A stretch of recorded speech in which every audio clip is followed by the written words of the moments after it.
Merci de m'accueillir et merci, c'est bien d'être un peu dans tous ces horizons, d'être un peu sous toutes les latitudes.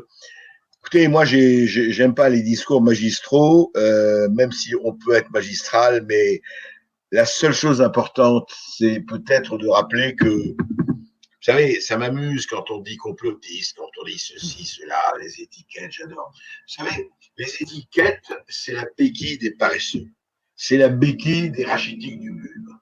C'est les gens qui sont paralysés de l'intellect ou de l'émotion, de l'affect, qui n'ont pas envie de quitter leur petite bulle, leur petite conviction, parce que ça les aide à vivre, croient-ils, et que vaut mieux pour eux la respiration artificielle, comme d'ailleurs l'intelligence artificielle, qui n'est que le prélude à la connerie naturelle.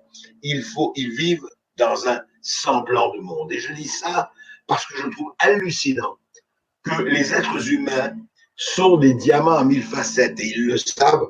Et s'ils ne le savent pas, il faut faire attention. Parce que, est-ce que le destin est d'être un âne à œillère ou quelqu'un qui est ouvert? Vous avez cité mon père russe, ma mère espagnole, né au Liban. Mais chacun d'entre nous, il est ceci, il est canadien, il est français, il est marseillais, il est algérien, il est arabe, il est juif, il est musulman, il est bouddhiste, il est athée. Mais il est tellement plus que ça. Il est tellement plus que ça. Le jour où chacun d'entre nous ne se réduira pas lui-même à une espèce d'étiquette qu'on lui colle ou qu'il s'est collé lui-même et dont il n'ose pas sortir parce qu'il se dit mais si ça va être le grand vague, ça va être le grand vent, ça va être vraiment quelque chose qui est insupportable parce que c'est ça le risque, c'est le pas de côté, c'est de sortir des sentiers battus et rebattus.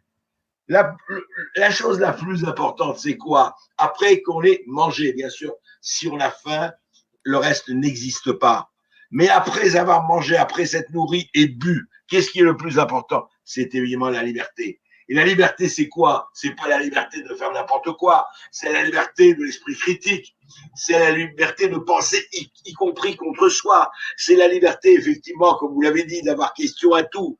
C'est la liberté, surtout, de créer quelque chose, de créer des espaces qui sont la solidarité et autres. Et c'est surtout la liberté pour nous, qu'on soit journaliste ou écrivain ou chercheur, de créer, de chercher, de ne pas se dire ah là là, moi je suis le camp du bien et vous donc vous êtes le camp du mal. Moi j'ai la vérité révélée, évidemment, je me la suis posée comme un bon petit couvre-chef et surtout je ne veux plus en sortir. Et les autres, eh bien, ou tu te convertis, ou tu es en camp de rééducation, ou je t'élimine, etc., etc., etc. Et cette espèce de lamento glauque et millénaire sur les séparations et les discriminations, on le sait, on va pas s'en débarrasser comme ça a existé depuis toujours, mais au moins, travaillons à se dire, bon, on dit qu'il y a ça, mais peut-être qu'il y a quelque chose d'autre. C'est le cas de quelque chose de différent, quelque chose que l'on crée, quelque chose qui arrive. Et c'est ça les découvreurs, c'est ça les gens qui cherchent à tout niveau, que ce soit un artisan, que ce soit un paysan, un agriculteur, un savant, etc., à tout niveau. Vraiment se construire soi-même, se construire. Vous savez, un jour, on demandait à Sartre, qui a dit beaucoup de conneries, mais qui a dit aussi beaucoup de choses admirables. On lui demandait, Sartre, vous avez écrit sur la liberté. Vous avez écrit des tas de livres sur la liberté, des tas de choses sur la liberté. Mais si vous aviez en une phrase à déterminer ce que c'est que la liberté, qu'est-ce que vous diriez? Eh bien, Sartre a eu cette phrase que je me rappelle que je connais depuis 20 ans, et il dit, la liberté, c'est ce que vous faites de ce qu'on a fait de vous. Évidemment, vous ne choisissez pas vos parents, vous ne choisissez pas votre éducation, votre lieu de naissance, etc. Mais alors après, vous avez trois choix. Ou vous reniez, comme certains, ils disent non, je ne veux pas, et après chacun décide. Ou vous reniez, vous dites je ne veux plus entendre parler de ça, oui, je suis né là, mais ça ne m'intéresse pas.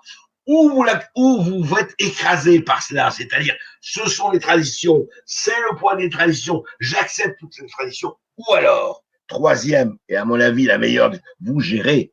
C'est-à-dire que vous prenez, vous n'avez rien à renier, mais c'est à vous de faire et de construire en fonction de multidimensions, qu'elles soient encore une fois spirituelle, intellectuelle, physique ou ailleurs, c'est vous qui vous construisez. Tant qu'on ne parle pas de ça, on parle quoi? On parle de rien et on se perd dans ce que Mallarmé appelait les abolies bibliodynamités sonores. C'est pas ça le problème. Le problème, c'est d'arriver vraiment d'abord à penser par soi-même, à se construire, à avoir l'esprit critique et de ne pas être devant des gourous autoproclamés ou des gens qui vous disent, comme un peu partout, à la télévision, à la radio, autour de vous. C'est ça, vous savez. Et pourquoi faut dire ça? Parce que c'est là où s'introduit la peur. Et vous savez très bien que tous les pouvoirs, quels qu'ils soient, de droite, de gauche, intégristes, religieux ou autres, ils gouvernent par la peur. J'ai rien dit de nouveau. Relisez La servitude volontaire d'Étienne La Boétie, relisez Machiavel, qui gouverne les âmes, qui gouverne par la peur, gouverne les âmes. Donc voilà, je crois que tout ce qu'on peut faire à notre niveau, à notre humble niveau, hein, on ne va pas se prendre au sérieux. Vous savez, j'ai toujours pensé que c'est avec les vaches sacrées qu'on fait les meilleurs steaks au poivre. Donc, je veux dire, gardons surtout et considérons de faire les choses sérieusement, mais surtout de pas de se prendre au sérieux. Considérons qu'on fait des choses importantes, mais pas se laisser prendre par sa propre importance. À partir de là, eh ben, écoutez, tout est possible, le meilleur comme les pires, mais au moins, on aura essayé. Pour moi, c'est ça le plus important.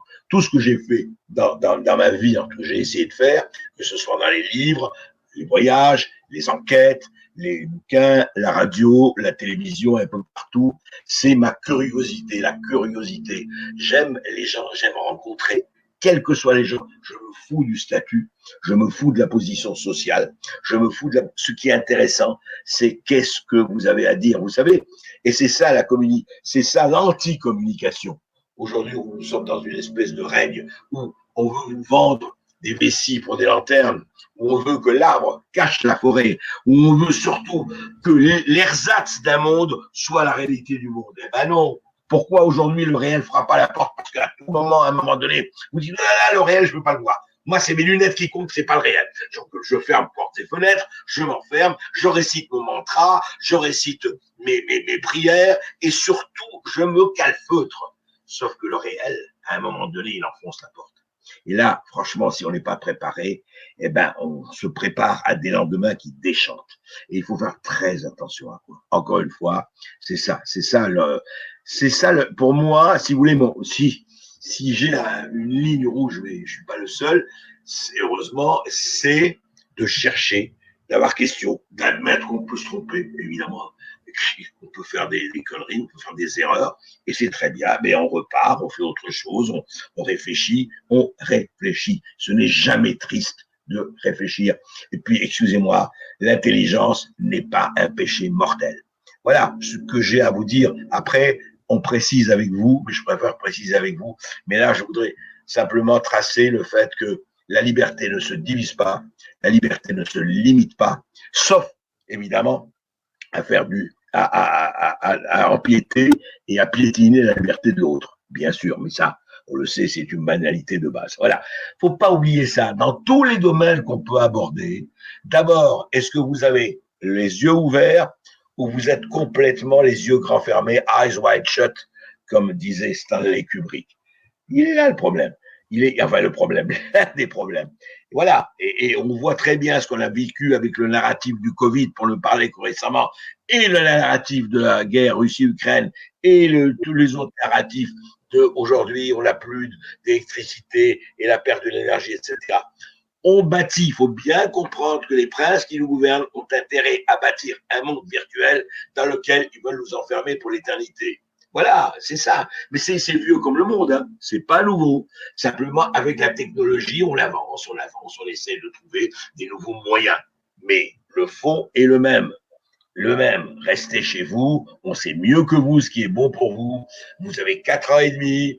On vous donnera à manger, on vous donnera le biberon, on vous donnera la béquille, même on vous massera, on vous fera des petits guilis, mais surtout, ne nous emmerdez pas, laissez-nous gouverner en paix, puisque nous sommes les sachants, puisque nous sommes les experts, puisque nous sommes les sages, et que vous, eh ben écoutez, hein, vous devrez être bien content que déjà on vous laisse vivre et vaquer, plus ou moins, mais alors ne dépassez pas attention, ne dépassez pas les bornes, sinon c'est pan-pan, cucu. Voilà, that is the good government.